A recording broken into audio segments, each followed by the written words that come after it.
Will infrastructure expenditure make the future brighter? The 2014 budget speech coverage is brought to you by Old Mutual Corporate.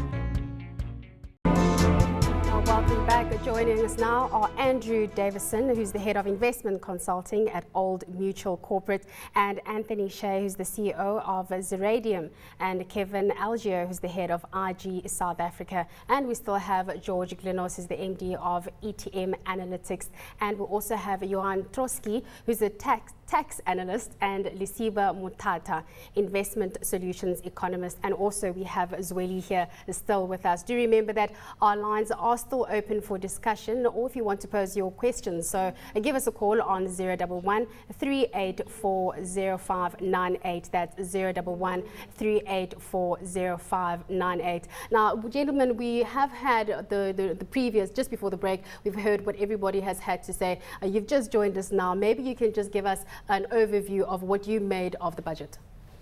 Okay, thank you. I think the first thing is that from a retirement savings point of view, which is really where my focus lies, we were expecting a little bit more, actually. We were hoping for a little bit more in terms of retirement reform and incentives to try to encourage savings amongst South Africans. Mm-hmm. So that was a little bit of a disappointment. We were hoping that there'd be a bit more clarity. We have had retirement reform and those sorts of things around for quite a while now, with very little clarity and very little detail. So that was something that we were hoping for a little bit more detail on. Kevin, were you at all disappointed? I think like any budget, there's things that you find encouraging or highlights, and there's also perhaps things that you'd be disappointed in or would want further explanation on. Mm-hmm. I think overall quite a pragmatic budget, and it's something we've come to expect from Minister Gordhan. Mm-hmm. I think the revisions to the forecasts and so on were encouraging, although it looks like the financial markets, and particularly the trade in the rand against the dollar and the pound this afternoon, indicated that they were possibly a little disappointed. What I think was a little disappointing was that the government has clearly said that they're targeting 5% growth in order to fulfill the objectives of the National Development Plan, and they're also targeting a specific amount of jobs. And I think, although a pragmatic budget, I just don't know if we're going to get that extra amount of growth to facilitate the amount of jobs that need to be promoted. And a key part of facilitating that amount of employment creation is necessary savings within the economy, which just comes to what Andrew's just mentioned. And so there were good elements. I think we would like more clarity on the retirement reform, but also savings in general is going to be a key determinant of how things go. One of the positive things I thought was it seemed to be far more reconciliatory towards the private sector. So I think in previous budgets there's been this emphasis on what government will be doing and the interventions that government will be taking place within the economy. And with this, there was far more emphasis not only on the public sector and the role that it's playing and the initiatives and plans that it's rolling out, but the importance of the private sector. Firstly, in creating jobs, they said that the private sector is the primary stakeholder within the economy to facilitate job creation, but also the responsibility and roles that the private sector can play. Now, I think that's encouraging. I think it hasn't quite gone far enough, but certainly from the tone of the last few budgets, it was very encouraging to see that reconciliatory note, and it's something that in all the dialogues that we've been having regarding labour, regarding mining and waste and so on, I think it's good. Sorry, Kevin. I want to throw this one out now, because I was with the Minister an hour or so ago, and it just struck me that he's got two or three different influences here when he's been formulating his budget. First of all, it's an election year, so some people would have been whispering in his ear and saying this and that. George, you're an election and also political cynic. Also, the ratings agencies must have been at the back of his mind. That's why he's trying to reduce the twin deficits, the current account deficit and the budget deficit, and also the domestic economic situation. So do you think all of those three things came together in order to formulate the plan that we've just had presented to us over the last few hours? You're asking me, Lindsay? George. Yeah, George. Oh, you're asking me. Lindsay, look, you have a look at the growth forecasts, and those were the ones that stood out for me. I still feel that we are missing something here in terms of not fully appreciating the kind of environment that exists abroad, the fragility of the situation, the probability that there's going to be another wobble in the global economy. I just look at unfolding crises that are taking place in China. I see some of the data that's coming out of the US that doesn't look particularly convincing to me, weather notwithstanding. And to me, I look at these growth rates and I can't reconcile them with the forecast that we have. And so, we base these budget deficit projections coming all the way down to sub 3% on the fact that we're going to be producing this growth, which I'm not sure that we are capable of producing. And it's not just a South African problem, it's a global problem. But I'd prefer to see a budget structured around growth rates that are a little more sobering. If we can make it through that and the numbers beat expectations, well then that's fantastic. What I don't want to be is on the wrong side of budget deficits that just never seem to come down far enough. And that has been the trend over the past 3-4 years. And I fear that it's going to be more of the same going forward in the next couple of years. So that's, if you're talking to the cynic in me, that's where it lies. It's that still we are structuring this budget around growth rates that are too strong. Partly, I think we want to see the budget deficit numbers in the budget decline so that we appease the likes of the rating agencies. But that in and of itself, is not going to hide the reality as it unfolds through the course of the next couple of years if in fact we don't achieve those sorts of growth rates. Zweli, let me just pose a question to you because we've heard what George was saying with regards to the budget deficits being a concern. When you look at it from a tax perspective, did the minister do enough in order to allay these fears? Well, I don't think that the minister would have actually pushed up the tax because already I think that if you look at the businesses, they are already bleeding. You look at the mining sector, there are strikes. You look at the economy is also struggling. So I think the only way in which they can manage the deficit that George is talking about is to actually consider the cutting costs. If they can focus on cutting costs or to really get value out of the cost or the expenditure that we have, that will be great. I think that when you look at the reports that we get from Auditor General, they are really worrying. If you look at the amount that they report about the wasteful expenditure, fruitless expenditure, it's really worrying. When you look at the qualified, in fact, disclaimers audit report, that is also worrying. I think if we get value out of that, then it could be a compensating factor which can, in fact, drive the economy so that we can be able to reduce the deficit that we see. Ilana, let's say that this is a consolidating budget, 2014-2015, and this is the bottom, and the world economy starts to pick up, and therefore the South African economy starts to pick up, and therefore tax collections and revenue starts to pick up for the Treasury, for the Minister of Finance. Do you think in the future there might be any tax breaks? I mean, this is history now, 2014-2015. What about the future? What are you hoping for? I think we're always hoping for tax breaks. For who, the individual or the corporates? Well, or both? For both. I think always for both. What's really said, what is so important, and what the minister has also said, is that at this stage it's not a time to add resources to the spending budget. It's a time to look at the expenditure and to apply that appropriately and to manage that appropriately. So once we can get there and the economy grows, then definitely I think always you should be looking at getting tax breaks. And you think that might happen? Again, as I said, if we do consolidate with the twin deficits, I mean, that's the thing that everyone talks about, certainly the macroeconomists. Yeah, I think if we do, but in the short term, I don't think anyone is expecting that in the next 2 or 3 years. Now, let me just direct this question at Andrew, because you're saying that you were a bit disappointed when it comes to the retirement reforms. Do you not think that what has been put out is going to foster that kind of savings culture that we need?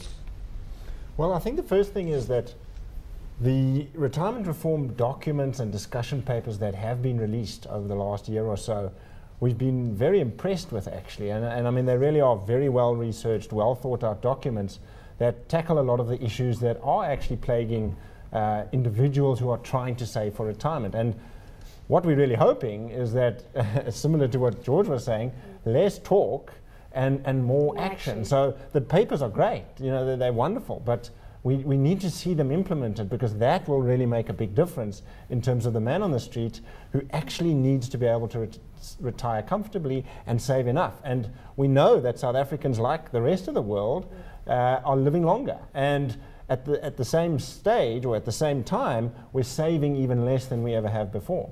And I know that it's not necessarily up to government to provide all of the incentives, because part of it is individuals need the education, they need the understanding, they need the motivation to be able to save for the future. And that for us is really, really important. And that has knock-on effects, because if people are saving, we get obviously investment, because they're saving that money, they need to do something with the savings. It turns around into investments. That has a knock-on in terms of growth, in terms of the underlying economy. We've seen the effect of a savings culture in China and other countries where actually, it turns into economic growth.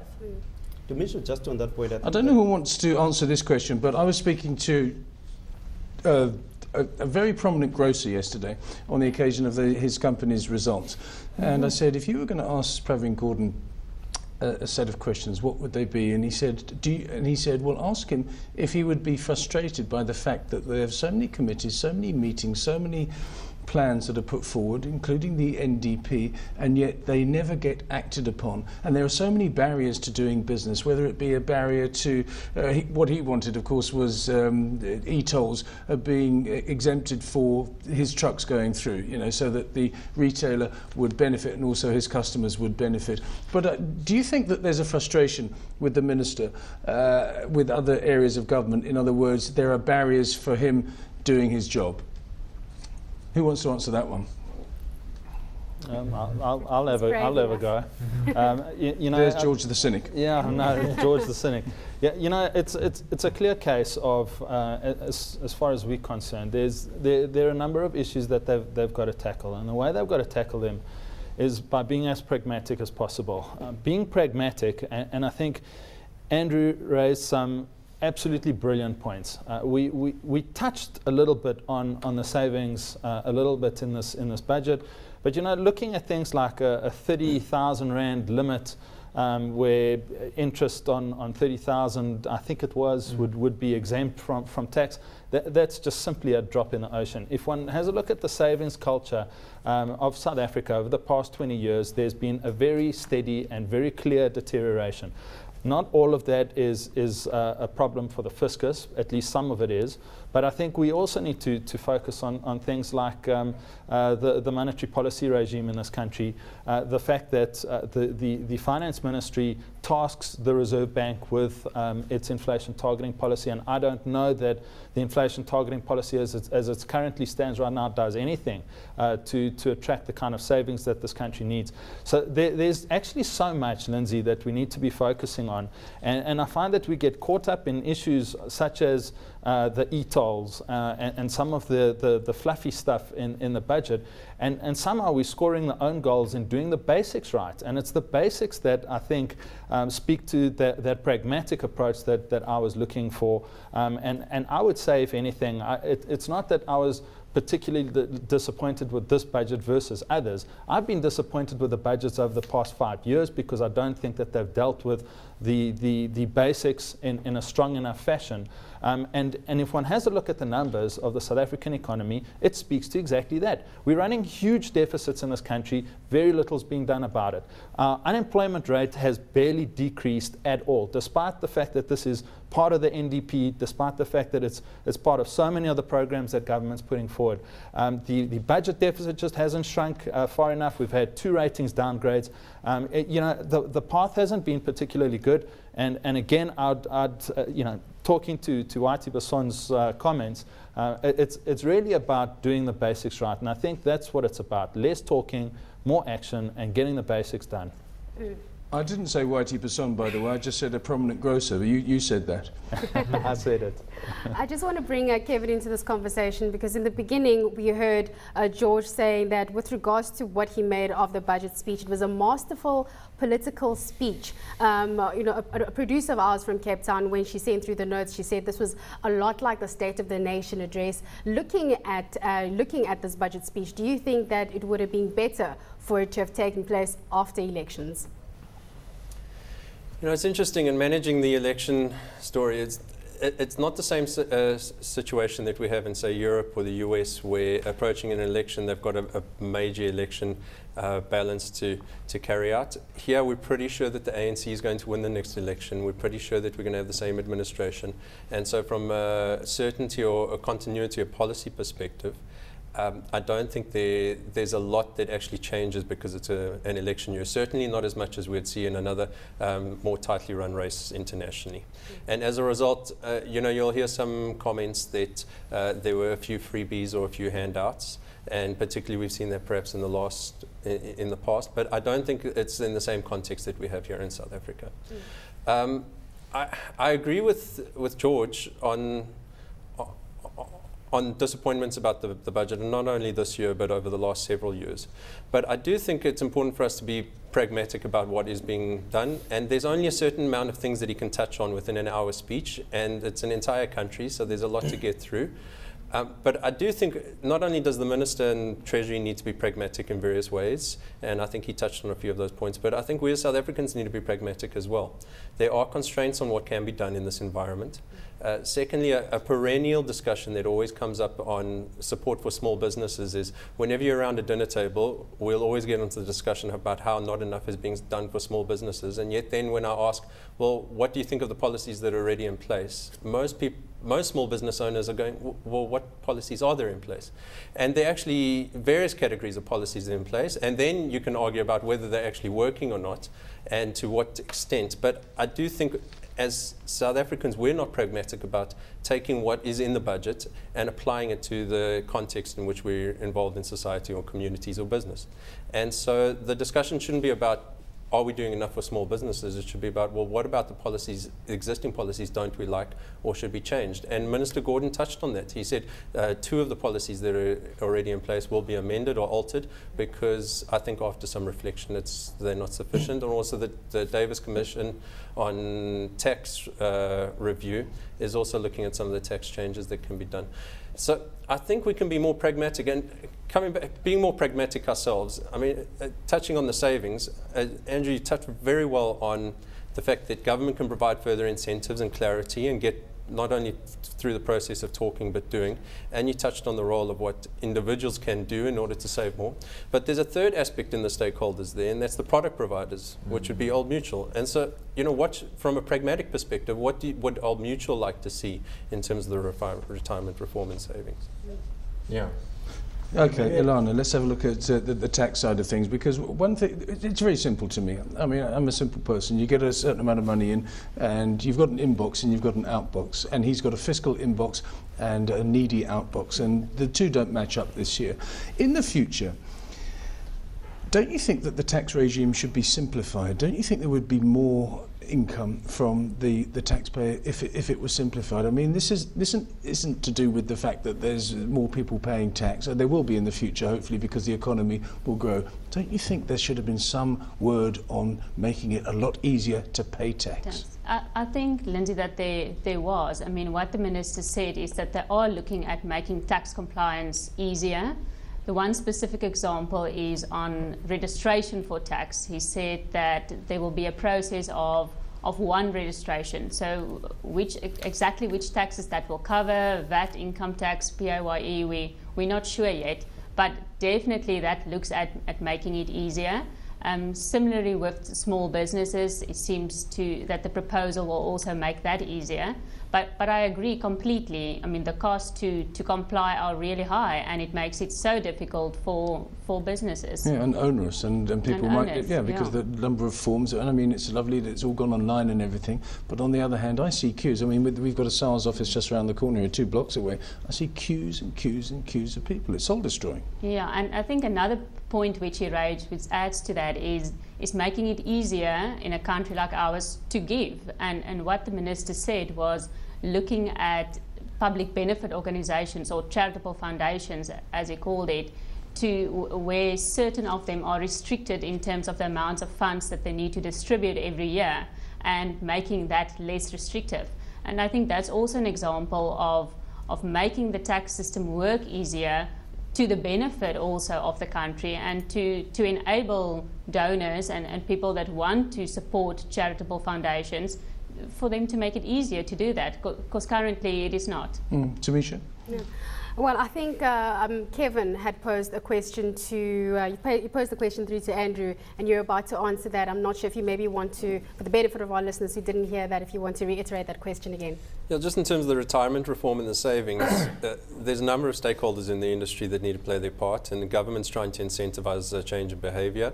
There's always the consumer or the end investor who needs to practice good behavior as well. But I think another key stakeholders, the product providers themselves, and I wonder what the discussion is within Old Mutual regarding this.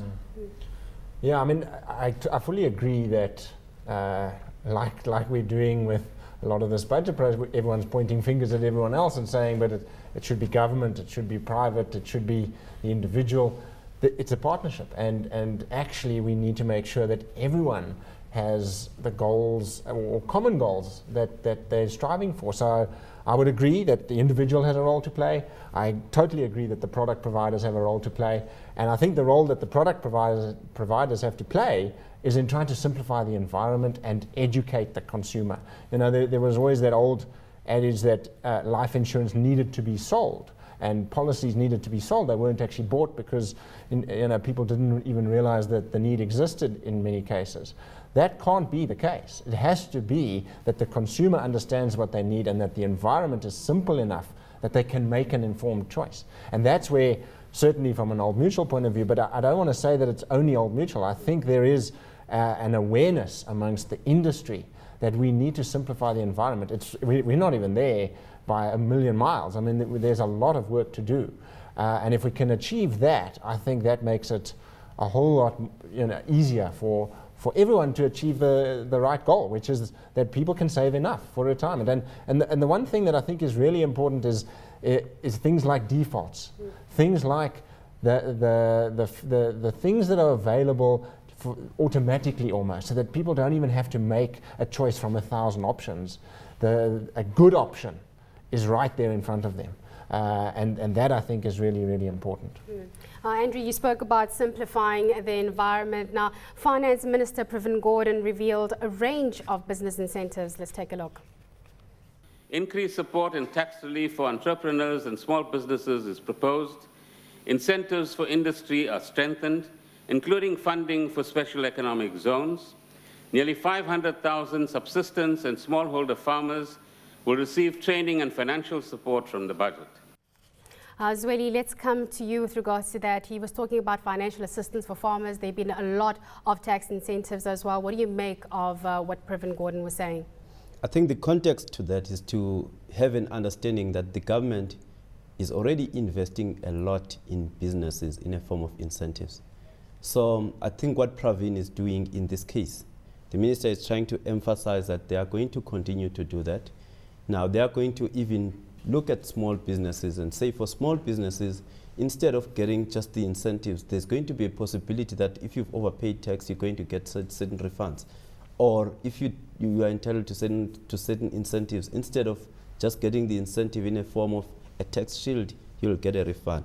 So I think that is very, very important. The other thing that I think we need to just make sure that our listeners, they don't take is the fact that, look, I think there's something that the government has done in this budget speech around encouraging savings. One of those things is to increase the tax-free lump sum when you actually retired from 315 to 500,000. I think if you look at that increase, that's about 185. That's a lot of money for someone who is struggling. That is going to be tax-free. And also I understand that this deferred tax saving, yes, it's going to be 30,000 per year, but if you look at it in context, what is happening is that you find that people, they are already in debts. So if you, out of what you have in debts, you take 30,000 and you save that, the interest on that is going to be tax-free. If you invest that on collective investments, again, that gain is going to be tax-free. And this does not take away already the incentive that is there. I know it's not a lot of money, that a certain amount that is tax-free if you decide to put your money in the bank account. So to some extent, I think we need to contextualize this to say, look, at the end of the day, it's about our own savings. It's about ourselves taking the responsibility for our own future. If you want to retire comfortable, you need to invest. So if government is providing an incentive, you should actually see that as something that is additional, not something that is driving the saving. The saving should be driven by your own circumstances. So I think the government has actually invested a lot on businesses, and I think our economy, to some extent, it has proved to be resilient. Because if you look at what has happened in other countries that have been pulled down by things like Enron, if you look in America, and you look at what has happened in Greece, I think the government, by just investing in our businesses, it has helped us a lot. And also the fact that we've had deficit for a long time. I think up until 2009, we had a surplus from a tax point of view. And I think we need to highlight that. Yes, there's been deficit from 2009 onwards, and that has been caused by the huge investment that the government did on certain projects, including infrastructure. Hopefully that is going to change at some point. Zweli, let's cross over to Cape Town just to get Lindsay's thoughts. Lindsay?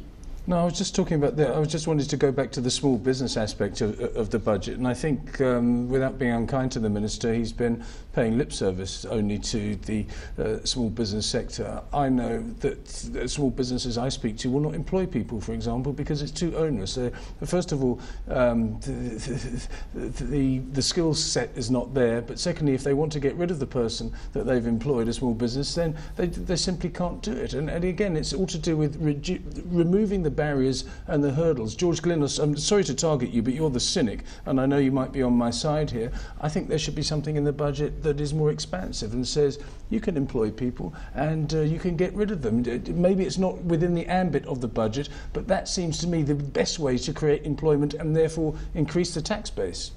Yeah, so Lindsay, I mean, it goes back to something I was talking to Misha about a little bit earlier, is that the whole issue of small business and how you incentivize it is a lot more complex than just an incentive.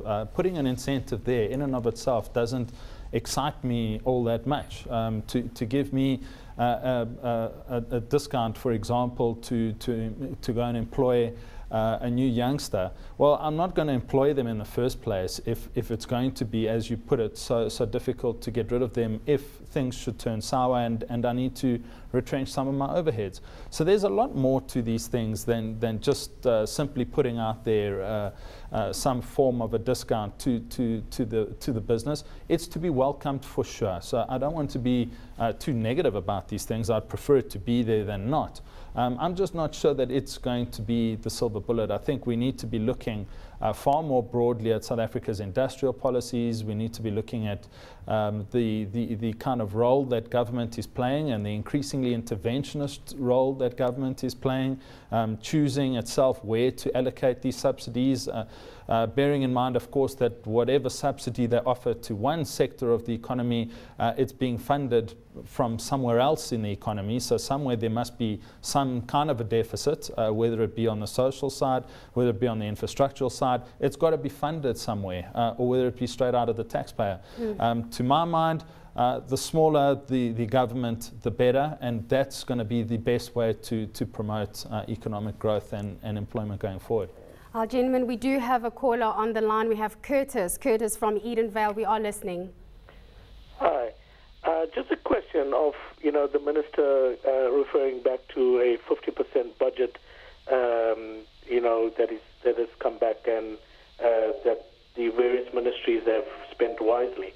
But then if you look at all, I'm talking to you guys as a man in the street, the ripple effects that it has for the man in the street, for example, education. He says, he talks about, the education cost being minimal, and he talks about the service delivery. We've been having like almost 2 rights a day in the various parts of the country. in regard to service delivery. So how does he equate all this, the reality of where his budget is and where his speech was coming from to that of the man on the street? As a common man, we're not saving any money at all. How can we save when there's a ripple effect of, for example, the heat tolling? Checkers came out saying it's going to affect the entire economy in terms of how the savings is going to be at the till. So it is true. He needs to come back down to the reality of the man in the street and not just have lip service like one of your guests was saying for the last 5 years. We've heard it all. Oh, Curtis, thank you so much for that. I'm going to throw this to the panel. I don't know who is brave enough to answer that and take that. Who's going to take that question from Curtis with regards to man in the street? I know maybe you'd like to take it, George, seeing that he quoted you along the lines there. And I completely sympathize. I absolutely sympathize with exactly what he's referring to, because at the end of the day, we talk about things, and there's a tremendous, I come back to this point, there's a tremendous amount of spin in this budget speech. The way they phrase things is just, it's disingenuous sometimes to be talking about things like tax relief of 9.3 billion rand. In fact, if you do the sums and you have a look at the tax brackets and how they've been adjusted by roughly 5.4, 5.5%. We're talking about an inflation rate by the Reserve Bank's own forecasts north of 6, something towards 6.5%. In other words, what's happened is that the tax brackets are not going to be keeping up with inflation. In actual fact, the tax burden on households is going to be increasing. This is on top of things like the e-tolls that he mentioned. The man on the street is protesting at the moment. You're seeing these riots, and I don't buy it for a second that this is because government has delivered so well that now they feel that they need to protest to get more out of government. That is another form of political spin for me. I think they're protesting for very real reasons, and the very real reasons are the lack of delivery. And so going back to my earlier point where I said, well, it's wonderful to be talking about all of these things, the corruption, the sorting out of municipal budgets, doing more with less and promoting efficiencies. I welcome all of that. I think that's wonderful. But can we please deliver on it? There's been far too much talk, and I think the caller was absolutely spot on in his assessment, and I think a lot of people share those views, including myself, and I can see it in the numbers. So the numbers that I look at speak to exactly that, not enough delivery, and that's where I think we need to be holding government accountable. Yeah. Power to the people. Let's wrap up on the tax side of things with Ilana Nell, who's in the Cape Town studio with me because she's leaving us in a couple of minutes' time. The tax burden has increased, according to George Gillons. Do you agree with that? And maybe sum up the budget from a tax point of view. I do agree with him when we look at the tax brackets and the inflation rate. I think, however, considering that some people were expecting a tax increase, overall it is not negative. It's not necessarily what we want to see, but it's not a peer rate increase. Overall, from a tax perspective, it is difficult because there's been so little. And I think to emphasize what they've said in Johannesburg, and also, as I noted, what the minister said, it's now applying the expenditure in a proper way and managing it in a proper way. And I think only then will people feel more comfortable and more happy with the budget if they see that the funds are applied correctly and that your tax money, what you pay, are applied for the purpose that you paid for. Ilana, thanks very much for popping in this evening. That's Ilana Nell, Senior Tax Manager at Stonehenge. Back to you, Tamisha. All right, so we have a caller. It's George from Johannesburg. George, what is your question? I would like to ask the panel, the way I understand it is that the husband and wife are going to be taxed as one. Is that correct? They're going to have to be registered together. I'm just going to ask the panel, maybe I can ask you, Sizwe. George from Johannesburg said he wants to understand, will husband and wife be taxed together? No.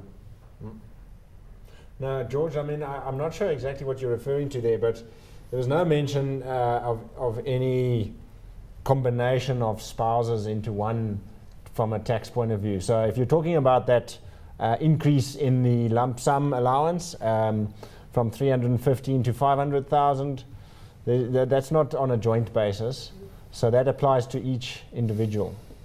Yeah, I think just to follow on from that, so there was no mention of a change between the way a husband and wife will be taxed in this budget. I mean, historically, if you're married in community or property, you can declare your income and be taxed together. If you're married out of community property, depending on whether it's with or without accrual, then you tax separately. Thank you, gentlemen. We're just going to be heading off to a short break. But before that, just so you know, that was Zweli Maboza, who's the head of tax at Swize Nzalubu Kobodo, Andrew Davison, head of investment consulting from Old Mutual Corporate, Kevin Algeo, who's the head of IG South Africa, and George Glinos, MD of ETM Analytics, and Eleanor Now, who's the senior tax manager at Stone.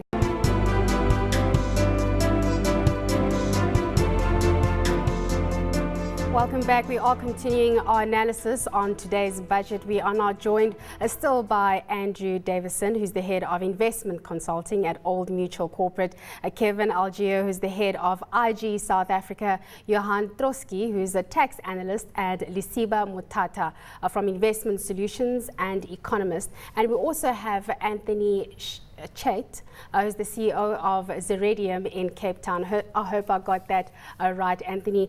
Jamie, before we carry on with the conversation, let's move over to our gentleman here in the Johannesburg studio, just so you can establish where you stand in terms of the budget. We've heard during the course of the evening what our other panelists have thought. Maybe I can start with you, Johan.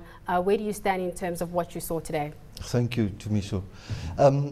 It is an election year, and I'm sure many people may have already commented one or two things about that. We are in tough times, and I must say I commend the Minister for a very good budget, a reliable, consistent budget in difficult times. But unfortunately, it never ends there. The question is, what does this budget do given where we are in 2014, and what does it do for the fiscal year looking forward to 2015? And that's where some of the issues start, but it doesn't take away from the good things that have been said and done, but I think more could have been done to encourage the real employers of people in this country, namely business, small, medium and large. And I think more could have been done boldly to encourage trade from a South African perspective into Africa and into the rest of the world. And we can maybe talk about that a little later, but I just feel not enough done in a time that we really needed a bit of a kick-ass budget, and it's not quite there. I'm going to introduce now Anthony Chait, CEO of ZERIDIUM. Anthony, part of your business is exchange control. Yes. We've been waiting for years now. Everyone says, well, this is going to be the year when it's completely abolished. Were you disappointed there wasn't really that much mention of it? Lindsay, it wasn't a disappointment because I think that long gone is the expectation that exchange control would be abolished on a big bang approach. I think for some years, and certainly in the last 20 years, the government is committed to a gradual phasing out or liberation of exchange control. And today's budget was in fact an example of further phasing out of exchange controls. The Reserve Bank, which administers exchange control on behalf of the government, has simultaneous with the budget released about 12 circulars. So, for instance, international headquarter companies are going to be further encouraged to set up on our shores, and that's an exchange control relaxation that comes in as part and parcel Why of the budget. Why have we got it anyway? Why don't they just abolish it? I mean, you talk about the Big Bang approach not being appropriate or not, but you don't think that any South African government in its present form would do that. But surely, with the rand being so liquid, we should just get rid of it. Yes, it is tempting, and I think any government has probably considered that on a regular basis. I think there's always the concern of capital flight. We are perceived to have certain sovereign risks as a country. I mean, the rating agencies in the past couple of months have punished us really hard from that point of view. So I think there's probably an argument for retention of exchange controls, albeit still in a mild form. Our Finance Minister Pravin Gordhan also revealed a range of business incentives. Increased support and tax relief for entrepreneurs and small businesses is proposed. Incentives for industry are strengthened, including funding for special economic zones. Nearly 500,000 subsistence and smallholder farmers will receive training and financial support from the budget. Disiba, what do you make of what the Minister was saying, especially when it comes to incentives? In the budget, there was quite a big focus around Africa and inter-regional trade. What's your thoughts on this? It was heartwarming to see that our government is now looking at the financial services sector, which is a strength for South Africa. If you look at the World Economic Forum, it ranks South Africa in financial services at world class. Accounting, stock market regulation, world class.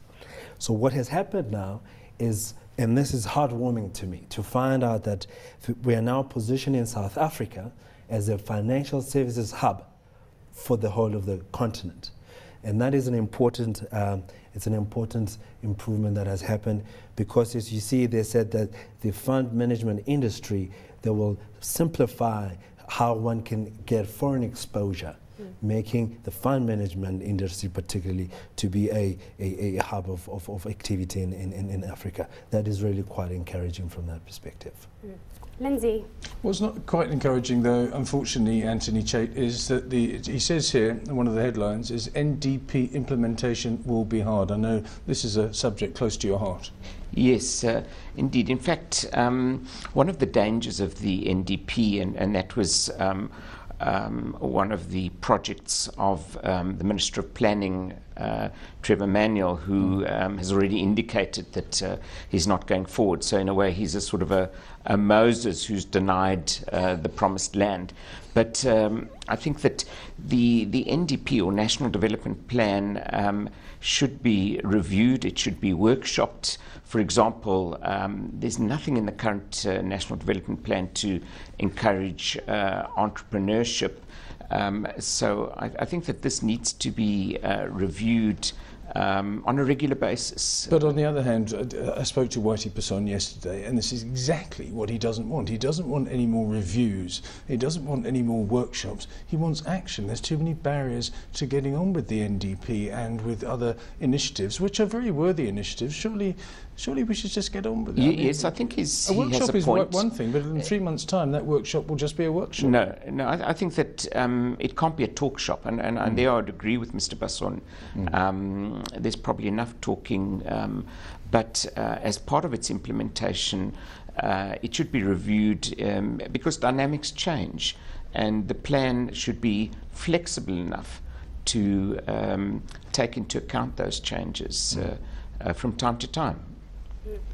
Our Finance Minister Pravin Gordhan said one of the ways the economy will be stimulated is through increased infrastructure spend. As far as infrastructure investment is concerned, Mr. President, under your leadership of the Presidential Infrastructure Coordination Commission, coordinated by Minister Patel's department, we are now making progress in overcoming infrastructure backlogs and investing for more inclusive growth and development. Public infrastructure investment will amount to 847 billion rands over the next 3 years. Now, gentlemen, there's been a lot of talk when it comes to the infrastructure spend. Just looking at it, the government is looking to spend 847 billion rand over the next 3 years. But over here in South Africa, we have been hearing from a lot of the construction companies saying we just haven't been seeing these contracts coming through. We haven't been seeing the kind of growth that we need in infrastructure. I don't know who of you would like to take this question, but what do you make of this? I mean, are we optimistic by seeing that we're going to be spending so much money with regards to infrastructure? If I may, I think the announcement about infrastructure spend and any similar stimulus to the economy must be good.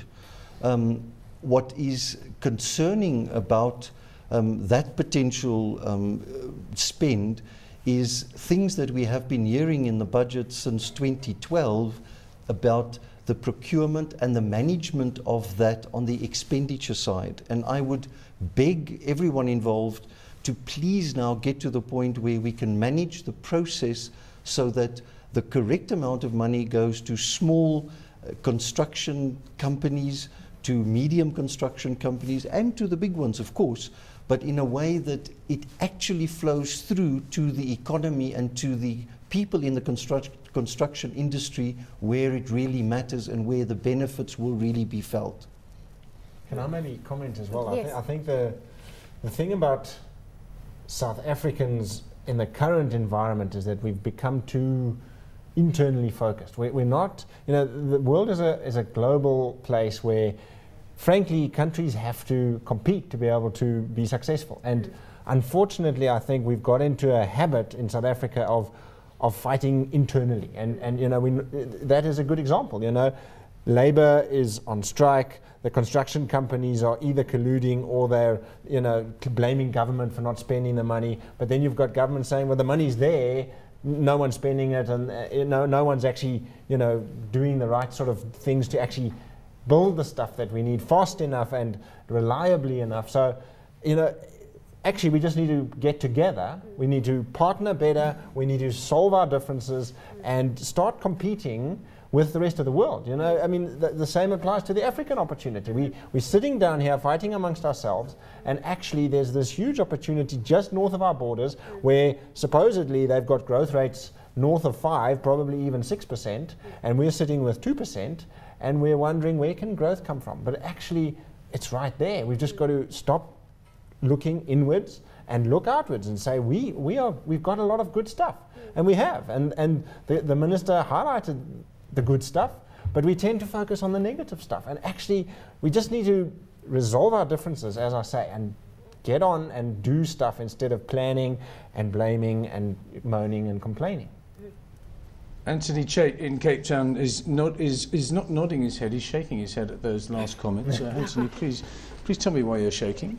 The factors which would stimulate growth are not entirely as a result of us being inward-looking. I think we have to acknowledge the fact that since 2009 and the global financial crisis, our key export trading partners are those in Europe.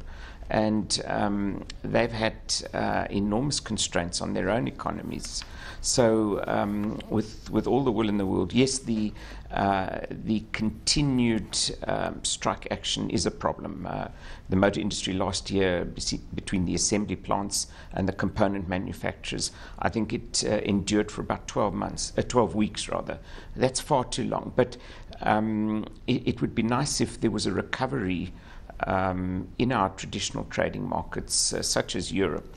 Yes, but we must also look at it. I mean, if we've got these places north of our borders that are achieving 5, 6, 7, sometimes 8% growth, we should be looking to do trade with them. And Europe can do its own thing, but we should be looking to expand our export portfolio. We should, particularly a country like Nigeria that is enjoying growth probably double of what our wildest dreams would be, So yes, that is a good point. I think our growth is today's budget mentioned 2.7%. I think the Reserve Bank publishes a different number, 1.7%. So there's a lot of work to do there. Tamisha? Kevin, you've heard those comments that there is quite a lot of work to do. What are your thoughts on that? Because right off the back, the minister did say that the global economy is rather unstable. What's your view as to where we can see this growth coming from? Yeah, I think it's an important point. South Africa's long-term trend growth over the last 100 years is between 3 and 3.5%. And so that means that our longer-term, going forward, our longer-term potential growth is probably between 3 and 3.5% if we're assuming the last 100 years is going to be similar in the next 10 or 20 years. And I think it's fairly accurate to assume that. The key in the last 5 years is that because of the Great Recession, the global growth has not been there to support our support us from an external perspective. And the reality is, since 1994, we have not been able to grow without global growth supporting us in order to do so. So for us to target 5% growth, which is the magic number, we cannot do it without a strong international global economy. And that means the developed world and developing countries, emerging markets, and even a nice kicker from sub-Saharan Africa is necessary in order for us to get there. But it's probably only going to get us to about 3.5%. In order to close the gap between the 5 and that 3.5%, of which we probably can achieve, then I think there's various things that we need to do to go over and above and beyond. Now, the problem is, if the developed world is growing instead of at 3%, perhaps it's growing at 2.5%. It means that we're not even going to be able to realize our potential trend growth of around about 3.5%. And that means that the 5% goal becomes almost a pipe dream. So the problem as well is that we can only control what we actually can control, and so we need to be very internally focused with internal strong policies, strong industrial policies, strong export growth policies, strong policies towards Africa. And I think we're getting there. I think there's a lot of criticism about how much talk there is, but I think if you just take a step back and look at over the last 3-4 years about the amount of policy discussions that are taking place, there's an awful lot of policy push that is coming through, and we're about to see it unleashed in the next 2 to 3 years. Okay. And so we're seeing... Sorry, Kevin, we're going to have to stop you there. I think Lindsay has a caller on the line for us. Lindsay? Yeah, we've got Tom from Cape Town. He's one of the few people not at the M&M concert. Tom, what's your question? Hi, I just wanted to know what the panelists' opinion was on the uptake of NHI, and separately what their opinion was on the rollout of DTT, based on what transpired in the budget speech today. Well, I'll go with the NHI. There were 3 paragraphs devoted to the NHI, and basically it was just confirmation that it's still being implemented. There was mention of the 2 pilot projects that are working and the amount of money that's been put behind that, and then the fact that the Department of Health has put together a white paper and will be presenting it to Cabinet in the short term, and then Cabinet will discuss it further and discuss how that will be taken forward. So it was more not a mention of new things that will be taking place, but more just a recap of what's happened and what's been promised. Lindsay.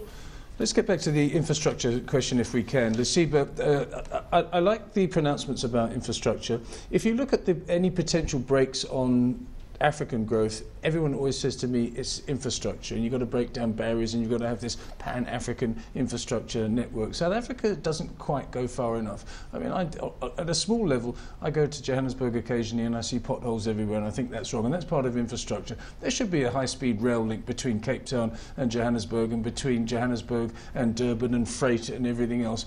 We should be being more expansive, don't you think, in order to grow this economy? The Chinese have done it to great effect. Why can't we? That's a very good point. But we also need to commend the government with the plan that they have here of 847 billion rands. That's a significant amount of money. The question that needs to be raised is how is it going to be financed? And we are seeing that there's a savings push that is coming through from this budget. Investment is central to catapulting your economy to a higher growth level. And as you have listened to what the minister was saying, he was saying we now have a 5-year plan. And in it, investment is the central focus of where we'll be going. That sounds very much like what we've seen out of China, where the investment rate is north of 40%. They reinvest into the economy. They do have fast rails. They have all the infrastructure one can think about, and that becomes a bedrock of the economy to go forward. We are making steps. Although they are baby steps, we are getting there. The focus is in the right place. We do need to minimize the leakage of this plan. The planned money needs to go to where it's meant to go, but we are in the right direction, if you asked me. Let's head over to a caller now who's on the line. We've got Temba from Johannesburg. Temba, please go ahead with your question. Hello, yes. I'm trying to find out about the announcement of today.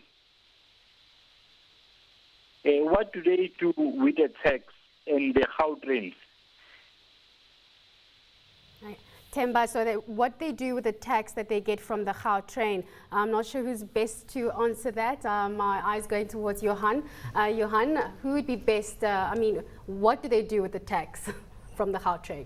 Well, it's going to be a difficult answer in the sense that there's a lot of detail perhaps in the analysis of it. The bigger picture answer is that, of course, all of the income from infrastructure assets like the Gautrain, and there are others like that, go into the national pot.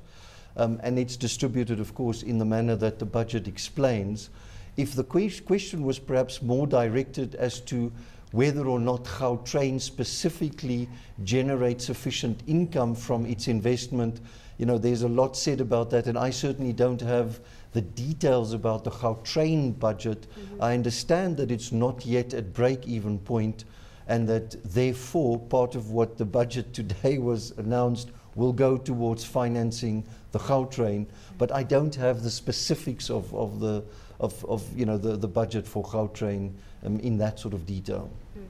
Maybe, Anthony, we're coming to the last few minutes of the show. Again, Gautrain is infrastructure, and what South Africa doesn't have is a public transport infrastructure. That's one of the big key things that I think will drive this country in the future. But just summarise the budget, maybe with an emphasis on infrastructure from your point of view. Yes, the commitment to the infrastructural spend is a bit of a double-edged one, because also within, in talking about budget deficits, and there the curtailment of the budget deficit was very much made mention of. I think in the October mini budget, as it were, it was running at about 4.1% to GDP. The Minister has committed to curtail that to at least 4% of GDP, and I think the rating agencies will be very pleased with that sort of response. They will love it indeed. So it is a fine act to balance between infrastructural spend and curtailing the deficit. Just a comment. I'm a regular user of the Gautrain, and I've never seen the revenue as a form of tax. I think that's a user-based revenue, and the amounts collected in terms of the fares paid to Gautrain are really to pay for the project and the payback of the project. Okay, we're getting too specific with Gautrain. I think we've only got a few minutes left. Tamishu, the ratings agencies are probably going to eat up this budget with a spoon. Maybe you and your panel in Johannesburg can summarise what we've seen today. Okay, before we get to that, let's take a caller. We have Peter on the line. Peter, please pose your question. Good evening. I just want to find out, I don't think there's a big problem with the budget, but what are we doing to address productivity in the country? And how can we simplify the process of simplifying FICA, for instance, by reducing the time of employers not to spend at least 3 hours a month on FICAing at various institutions? And how can we improve the productivity on government level, and that will create growth within the company? Thank you very much, and I'll listen carefully on the TV. Thank you so much for that, Peter. I'm going to ask you, Andrew, can you maybe answer Peter's question with regards to simplifying FICA and improving production? And then after that, we'd like to get some of your closing comments. I think there's no doubt that there is a lot of bureaucracy, a lot of paperwork, a lot of regulations that are onerous for businesses, and they are in many cases perhaps over-engineered. They're perhaps more onerous than they need to be. But having said that, there are often very good reasons for them. So I think it's a difficult thing to say we must just toss out all of this stuff that's keeping us busy, because in many cases, there is a necessity there. And I think that is again a balancing act, similar to the budget. You've got to get the regulatory environment balanced with an environment that allows businesses to thrive. So that's the first point. I think that probably there are ways to simplify it. On the issue of productivity, obviously it's not necessarily a budget issue to solve. I think productivity is without doubt a challenge, and it comes back to my earlier point about if we focus on being competitive globally, I think, and we all try to work together instead of fighting with each other, I think that is ultimately the road to success for South Africa. It's a very laudable point. Let's quickly go to our last call if we can. Sorry to interrupt. It's John from Cape Town. John, hello. Yeah, hi. Just one quick question. Does the panel think that the budget's gone far enough with small and medium-sized enterprises for the incentivization of small and medium-sized enterprises? Okay, Lisiba, can you take that, and then we can also just get a quick closing comment. Yeah, they've committed 6.5 billion rands over the next 3 years towards SMMEs, small and medium-sized enterprises, which are very important in terms of creating jobs that are sustainable. So they can pull a lot more workforce in terms of making unemployment, the problem that we have in our country, to be eradicated. So it is very commendable what I've seen here. Not enough, though. Much more needed to be emphasized in that front. But it is a change from where it was silent on such matters, and now there seems to be an effort to talk about small and medium enterprises. Lisiba, we are out of time. We are running out of time, so your closing comments before we don't get that. Very encouraged about distilling the NDP into a 5-year plan that is practical, that has a few points that one can take away and plan in terms of business, in terms of investments. I thought that was very positive. Right, we've heard from Lisiba. Johan? Two final points. One is when the dust is settled on this budget, the changes to or the relaxation to some of the exchange control issues like the treasury companies that was available only to listed companies now will be available to unlisted companies, and they will be able to take out up to 2 billion rand. It's very significant, but a lot more will be said about that in the next couple of days. The other thing I'm disappointed about is that we didn't use this opportunity to create a much better jurisdiction of South Africa being a holding company for investments into Africa. We're far behind other countries that are doing and making efforts in this regard. I would have liked to see much more in that regard. Okay. Kevin, closing comments, please. I thought a well-balanced, pragmatic budget within the context in which we're in. Minister Gordhan mentioned in his speech that bold decisions are needed, and I don't think we're quite bold enough yet. Excellent alignment with the National Development Plan, but how do we hold ourselves accountable to the vision of the National Development Plan and the implementation? And there's a large gap to close. So in the years ahead, we need to find ways to close that gap between the vision and the implementation. And to close the gap, we need to focus on an unemployment rate in its low 20s, which is not mentioned. Why not? We need to focus on 6 million jobs, which although was mentioned, how do we actually achieve that? And so I just want to see more accountability. Anthony, final words from you, 15 seconds. An election year, always a difficult budget.